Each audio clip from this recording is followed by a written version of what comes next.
Persiba dengan NIM 10-10-14-25-146 akan mempresentasikan tugas saya untuk memenuhi ujian akhir semester perdata. Pada video ini saya akan menjelaskan mengenai analisis putusan Mahkamah Agung Republik Indonesia nomor 305/PDP-2026 yang berkaitan dengan perkara wan prestasi atau ingkar janji. Perkara ini melibatkan Agir Edi Sagala SH sebagai penggugat atau si pemohon kasasi yang melawan IR Henry Gunasiregar sebagai tergugat atau si termohon kasasi.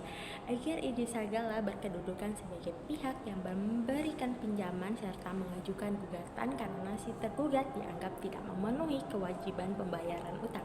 Sedangkan IR Henry Gunasiregar berkedudukan sebagai pihak yang didalilkan melakukan wan prestasi karena tidak membayar kewajiban utangnya. Perkara ini bermula dari hubungan hukum antara si penggugat dan tergugat yang didasarkan pada dua perjanjian. Pertama, surat kesepakatan bersama yang dibuat pada tanggal 22 Januari 2021 mengenai kerjasama penimbunan dan pemataran lahan. Kedua, surat perjanjian hutang piutang yang dibuat pada 8 Maret 2021 yang menjadi dasar hubungan hutang piutang antara si para pihak. Nah, menurut si penggugat, tergugat memiliki kewajiban pembayaran utang sebesar 7.500.000.000 ditambah 150 juta sehingga total tuntutan menjadi 7.650.000.000 ditambah bunga sebesar 3% setiap bulan.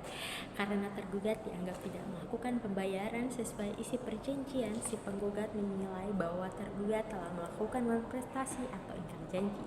Atas dasar tersebut, si penggugat mengajukan gugatan ke Pengadilan Negeri Medan. Penggugat merasa memiliki hak mengajukan gugatan karena terdapat hubungan hukum berupa perjanjian hutang piutang serta kerja sama yang dianggap sah dan mengikat para pihak. Nah, dalam gugatannya, si penggugat mendalilkan bahwa tergugat tidak membayar utang sesuai perjanjian sehingga harus dihukum membayar seluruh utang, bunga, uang paksa atau buang song serta dilakukan sita jaminan. Dasar hukum yang berkaitan dengan perkara ini yaitu pasal 1238 KUH Perdata tentang kelalaian debitor. Yang kedua pasal 1243 KUH Perdata mengenai ganti rugi akibat wan prestasi serta asas pasta sunt servanda yaitu perjanjian yang dibuat secara sah berlaku sebagai undang-undang bagi pihak yang membuatnya. Namun dalam persidangan tergugat mengajukan eksepsi atau bantahan. Si tergugat menyatakan bahwa gugatan si penggugat tidak jelas atau dalam istilah hukum disebut obscure libel. Setelah dilakukan pemeriksaan, Pengadilan Negeri Medan menyatakan gugatan si penggugat tidak dapat diterima. Putusan tersebut kemudian diperkuat oleh Pengadilan Tinggi Medan. Karena tidak puas, si penggugat mengajukan kasasi ke Mahkamah Agung. Namun Mahkamah Agung berpendapat bahwa putusan sebelumnya sudah benar. Mahkamah Agung menilai terdapat cacat formil dalam gugatan. Nah, hakim mempertimbangkan bahwa dalam perjanjian terdapat keterlibatan beberapa badan hukum, yaitu PT Marsis Industrial Estate, PT Deligraha Persada, dan PT Cahaya Intan Lestarindo.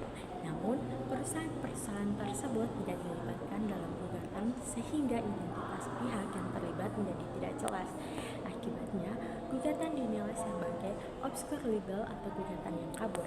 Karena adanya syarat formil tersebut, hakim tidak masuk pada pemeriksaan pokok perkara mengenai wan prestasi, tetapi langsung menyatakan gugatan tidak dapat diterima. Mahkamah Agung kemudian memutus yang pertama, menolak permohonan kasasi pemohon kasasi Agir Edi Sagala. Yang kedua, memperbaiki amar putusan Pengadilan Tinggi Medan. Yang ketiga, mengabulkan eksepsi tergugat. Yang keempat, menyatakan gugatan si penggugat tidak dapat diterima. Dan yang kelima, menghukum pemohon kasasi membayar biaya perkara kasasi sebesar 500.000. Menurut analisis saya, putusan Mahkamah Agung sudah tepat karena hakim tidak hanya melihat adanya hutang piutang tetapi juga memperhatikan kejelasan subjek hukum yang terlibat dalam hubungan hukum tersebut. Selain itu, putusan ini menunjukkan bahwa dalam mengajukan gugatan perdata khususnya perkara wan prestasi, seluruh pihak yang berkaitan harus dicantumkan secara jelas agar tidak menimbulkan cacat formil. Jika identitas para pihak atau hubungan hukumnya tidak dijelaskan dengan lengkap, maka gugatan dapat dinyatakan tidak diterima sehingga pokok perkara tidak diperiksa lebih lanjut. Kesimpulannya, perkara ini mengajarkan bahwa dalam hukum perdata, ketepatan penyusunan gugatan memiliki peranan yang sangat penting agar proses peradilan dapat berjalan secara efektif. Sekian penjelasan mengenai putusan Mahkamah Agung nomor 305/PDT/2026. Terima kasih. Selanjutnya saya akan menjelaskan mengenai putusan Mahkamah Agung Republik Indonesia nomor 183 PK/PDT/2026. Jenis perkara tentang perbuatan melawan hukum, identitas para pihak, penggugat atau si pemohon peninjauan kembali yang bernama Mula Warman Siringgo. Kedudukannya itu pihak yang mengklaim sebagai pemilik tanah sengketa dan mengajukan gugatan karena menganggap tergugat melakukan perbuatan melawan hukum atas penguasa tanah yang disengketakan, tergugat atau si termohon peninjauan kembali. Nah, kedudukannya itu sebagai pihak yang mengajukan objek tanah sengketa dan didalilkan melakukan perbuatan melawan hukum oleh penggugat. Nah, selanjutnya kita masuk ke pokok permasalahan. Jadi perkara bermula dari sengketa kepemilikan tanah antara si penggugat dan tergugat. Penggugat menyatakan memiliki hak atas tanah sengketa berdasarkan surat keterangan tanah nomor 30/SK/1990 pada tanggal 26 Juni 1990 yang diterbitkan Kepala Desa Sijambul. Namun, tergugat telah menguasai objek tanah tersebut sejak tahun 1979. Nah, penggugat menganggap penguasaan tanah oleh tergugat merupakan tindakan perbuatan melawan hukum sehingga mengajukan gugatan ke pengadilan. Dalam proses persidangan juga muncul persoalan yang berkaitan dengan hukum waris, hak milik atas tanah, dan PMH. Perkara kemudian berlanjut sampai tingkat peninjauan kembali di Mahkamah Agung. Dasar gugatannya itu, si penggugat merasa memiliki hak mengajukan gugatan karena menganggap dirinya pemilik sah tanah sengketa berdasarkan surat keterangan tanah nomor 30/SK/1990. Dalil penggugat mendalilkan tanah sengketa merupakan miliknya.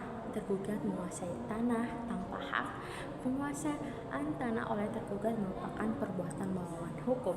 Dasar hukumnya itu dalam perkara ini berkaitan dengan pasal 1365 KUH Perdata mengenai perbuatan melawan hukum. Yang kedua, pasal 1865 KUH Perdata mengenai kewajiban pembuktian. Ketentuan pembuktian dalam hukum acara perdata. Nah, jadi kita masuk ke pertimbangan hakim. Mahkamah Agung mempertimbangkan bahwa permohonan peninjauan kembali yang diajukan pemohon tidak dapat dibenarkan. Hakim mempertimbangkan yang pertama, tidak terdapat kekhilafan hakim atau kekeliruan nyata dalam putusan sebelumnya. Yang kedua, si penggugat tidak mampu membuktikan bahwa tanah objek sengketa benar merupakan miliknya. Yang ketiga, surat keterangan tanah nomor 30/SK/1990 belum cukup dijadikan alat bukti kepemilikan tanah bukti pendukung tanpa bukti pendukung lainnya. Yang keempat, tergugat telah menguasai objek sengketa sejak tahun 1979. Yang kelima, gugatan rekonvensi tidak dapat diterima karena mencampurkan tuntutan hukum waris, hak milik tanah, dan perbuatan melawan hukum dalam satu pemeriksaan perkara. Nah, karena alasan tersebut, Mahkamah Agung menolak permohonan peninjauan kembali. Selanjutnya, amar putusan. Mahkamah Agung mengadili. Yang pertama, menolak permohonan peninjauan kembali dari pemohon peninjauan kembali Mula Warman Siringgo. Yang kedua, menghukum pemohon peninjauan kembali membayar biaya perkara dalam seluruh tingkat peradilan. Yang ketiga, menghukum pemohon peninjauan kembali membayar biaya perkara peninjauan kembali sebesar 2.500.000. Menurut saya, Putusan Mahkamah Agung sudah tepat karena dalam perkara perdata pihak yang mengklaim suatu hak wajib membuktikan dalil yang diajukan. Penggugat hanya mengandalkan surat keterangan tangan tanpa alat bukti pendukung lainnya, sehingga pembuktiannya dianggap belum cukup kuat. Pertimbangan hakim juga relevan karena sengketa kepemilikan tanah membuktikan alat bukti yang lengkap dan jelas. Selain itu, penggabungan beberapa tuntutan hukum yang berbeda seperti hukum waris, hak milik, dan PHMA dapat menyebabkan pemeriksaan perkara menjadi tidak jelas. Implikasi putusan ini menunjukkan pentingnya kelengkapan alat bukti dalam perkara perdata, ketepatan penyusunan gugatan, terus kejelasan objek sengketa dan dasar hukum yang digunakan. Apabila pembuktian tidak dilakukan secara maksimal, gugatan dapat ditolak meskipun pihak penggugat merasa memiliki hak atas objek sengketa. Dengan demikian, putusan Mahkamah Agung telah mencerminkan prinsip kepastian hukum dan pembuktian dalam hukum perdata. Jadi, sekian penjelasan mengenai putusan Mahkamah Agung nomor 183 KPK garing PDT garing 2026. Terima kasih. Assalamualaikum warahmatullahi wabarakatuh. Pada kesempatan kali ini saya akan mempresentasikan contoh perjanjian jual beli di bawah tangan dalam bidang hukum perdata. Nah, perjanjian ini dibuat sebagai bentuk kesepakatan antara dua pihak dalam transaksi jual beli satu set kursi tamu yang disusun berdasarkan asas kesepakatan, itikat baik, dan ketentuan hukum perdata yang berlaku. Pada perjanjian ini, pihak pertama yaitu Amara Sasmita Putri selaku pemilik toko Agung Nobel dan penjual barang, sedangkan pihak kedua yaitu Larasati Dwi sebagai pembeli. Objek yang diperjualbelikan adalah satu set kursi tamu berbahan kayu jati yang terdiri dari sofa 3 dudukan, sofa 2 dudukan, kursi tunggal, dan meja dengan kondisi baru dan layak digunakan. Kedua belah pihak telah menyepakati harga jual sebesar 25 juta dengan sistem pembayaran dilakukan secara tunai. Dalam perjanjian ini juga dijelaskan bahwa setelah pembayaran dilakukan dan barang diserahkan, maka hak kepemilikan barang sepenuhnya beralih kepada pihak pembeli. Pihak pertama berkewajiban menyerahkan barang dalam kondisi baik serta memberikan informasi yang benar mengenai barang yang dijual.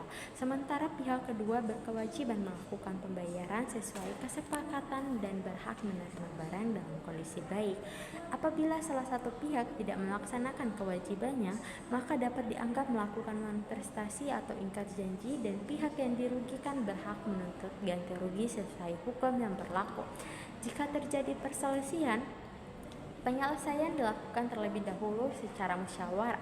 Namun, apabila tidak tercapai kesepakatan, maka para pihak sepakat menyelesaikan melalui jalur hukum yang berlaku. Perjanjian ini dibuat secara sadar tanpa paksaan serta telah disetujui dan ditandatangani oleh kedua belah pihak dan para saksi.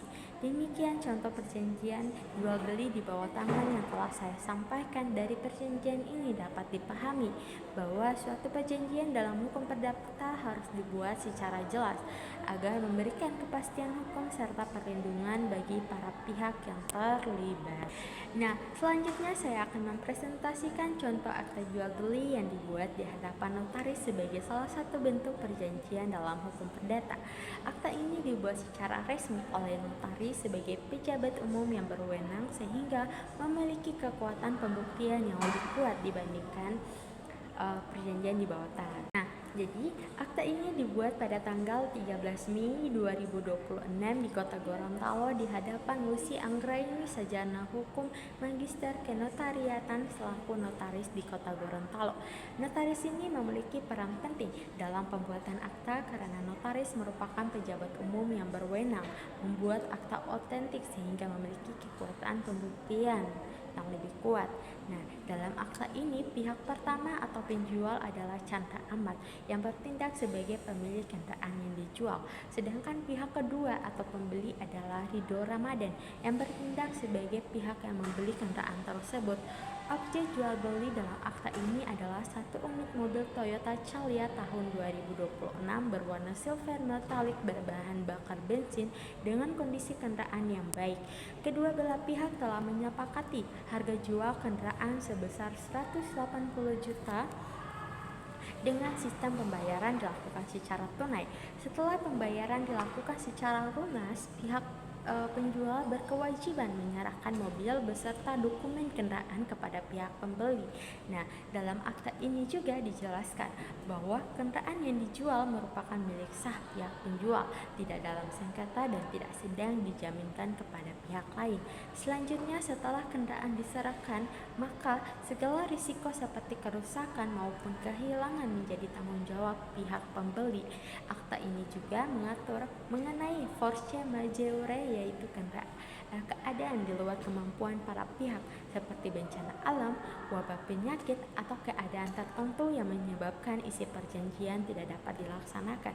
Apabila salah satu pihak tidak menjalankan kewajibannya, maka dapat dianggap melakukan non-prestasi dan Apabila salah satu pihak tidak menjalankan kewajibannya, maka dapat dianggap melakukan non-prestasi dan pihak yang dirugikan dapat menuntut penyelesaian sesuai hukum yang berlaku.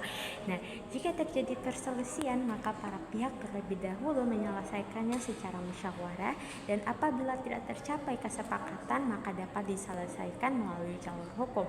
Demikian contoh akta jual beli yang dibuat di hadapan notaris sebagai bentuk perjanjian resmi dalam hukum perdata. Melalui akta ini dapat dipahami bahwa notaris memiliki peran penting. Terima kasih. Wassalamualaikum warahmatullahi wabarakatuh.